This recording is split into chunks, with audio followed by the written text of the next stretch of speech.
بسم اللہ الرحمن الرحیم۔ السلام علیکم ورحمۃ اللہ وبرکاتہ۔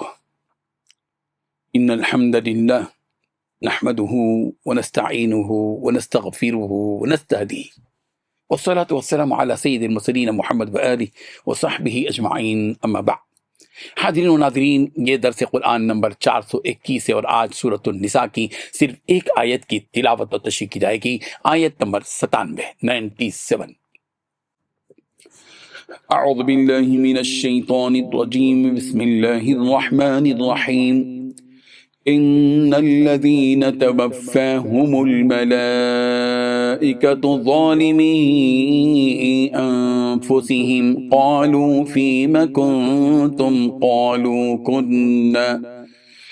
قالوا كنا مستضعفين في الأرض قالوا ألم تكن أرض الله واسعة فتهاجروا فيها فأولئك مأواهم جهنم وساءت مصيرا۔ صدق اللہ العظیم۔ لفظی ترجمہ یوں ہے، ان الذین، تحقیق وہ لوگ کہ توفاہم الملائکہ، فوت کرتے ہیں ان کو فرشتے، ظالمی انفسہم، درا حال یہ کہ وہ ظلم کرنے والے ہیں اپنے جانوں پر۔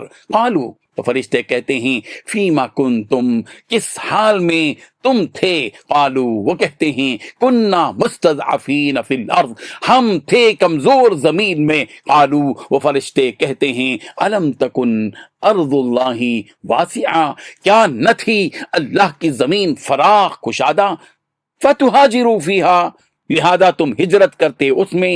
فَأُولَئِكَ مَأْوَاهُمْ جہنم، چنانچہ یہ لوگ ان کا ٹھکانہ ہے جہنم، وَسَاءَتْ مَصِيرًا، اور بہت بری ہے وہ پھرنے کی جگہ۔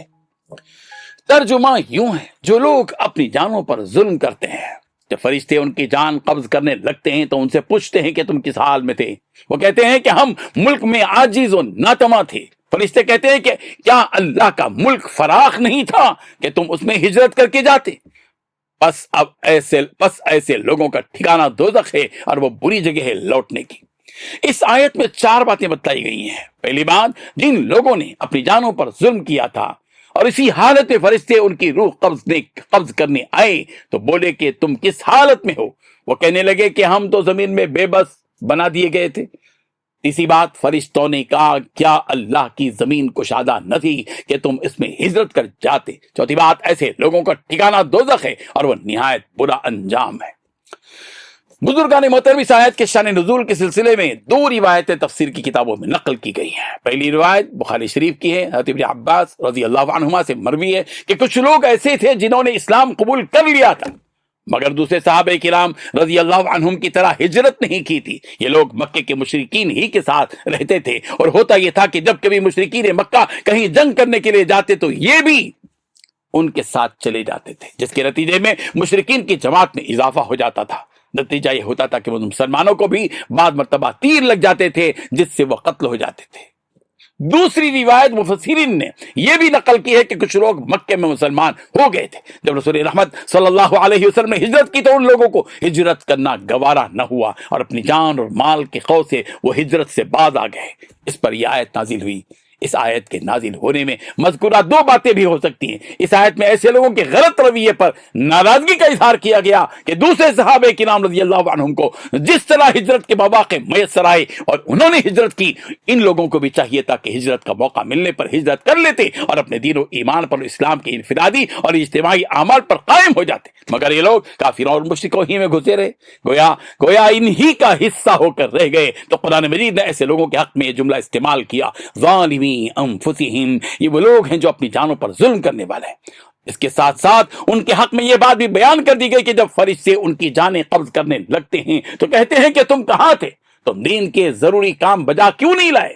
وہ جواب دیتے ہیں کہ ہمارا رہنا سہنا ایسی سرزمین میں تھا جہاں ہم مغلوب تھے، شکست خوردہ تھے، اس لیے بہت سے دین کے بنیادی اعمال پر قائم نہ رہ سکے۔ فرشتے ان کے اس غیر معقول جواب پر کہتے ہیں کہ کیا اللہ کی زمین وسیع اور کشادہ نہیں تھی کہ تم اپنا وطن چھوڑ کر کسی دوسری جگہ جا سکتے تھے اور اسلام کے فرائض پر قائم رہ سکتے تھے؟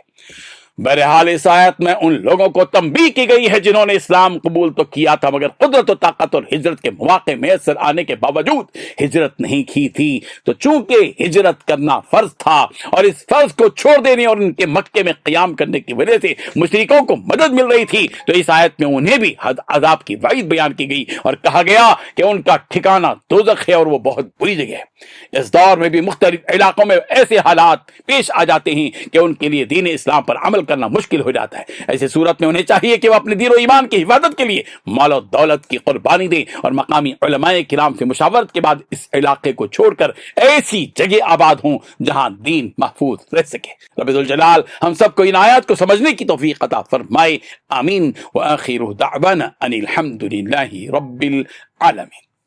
ڈیلی درس قرآن کو سبسکرائب کیجئے، اپنے تاثرات اور مشورے ارسال کیجئے اور متعلقین کے گروپ بنا کر انہیں روزانہ درس قرآن بھیجیں اور اجر ثواب پائیں۔